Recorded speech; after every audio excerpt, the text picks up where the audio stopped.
Imaginez un instant que tout le sol fertile soit épuisé à la surface de la Terre. Sans les sols, la vie ne serait pas très agréable. Les meubles de votre maison, l'appareil que vous utilisez pour regarder ce film, la nourriture dans votre réfrigérateur, jusqu'aux vêtements que vous portez.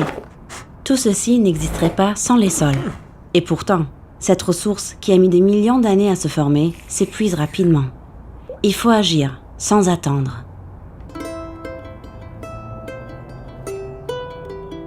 Nos liens avec la Terre et les sols se distendent.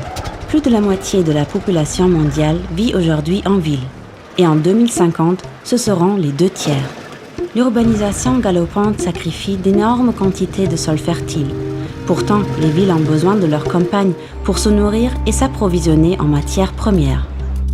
En Europe, 40% des denrées alimentaires sont produites sur les sols d'autres continents. Chaque bouchée a des conséquences globales. Nous mangeons dans l'assiette des autres.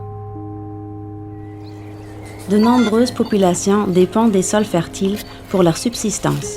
Les agriculteurs doivent posséder leurs terres ou y avoir un accès garanti à long terme afin d'être en mesure de les gérer durablement.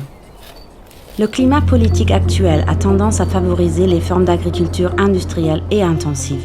Or, si celle-ci génère des profits rapides, la monoculture, l'irrigation intensive et le recours aux pesticides épuisent les sols. Une chose est sûre, les intérêts à court terme conduisent à un épuisement de la fertilité des sols.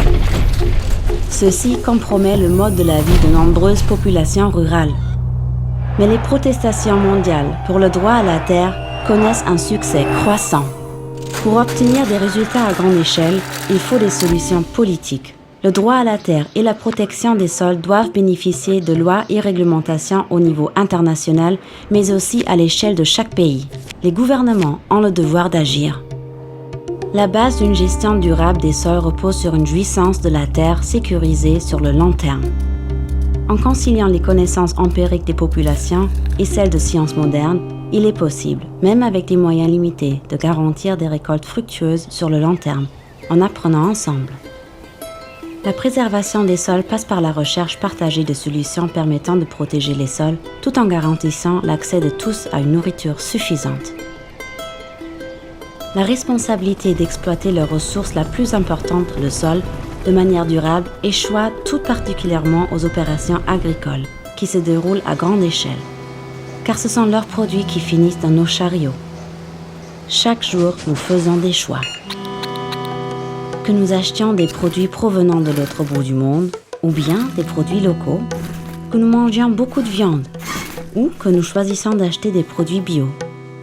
Nous sommes responsables. Chaque produit que nous choisissons détermine le poids de nos achats dans notre chariot. Nos modes de consommation laissent des traces partout dans le monde. Ce que nous décidons de faire ou de ne pas faire a des conséquences. Nous devons donc exercer un regard critique et prendre des décisions informées. Car chaque décision, la plus petite soit-elle, a un poids.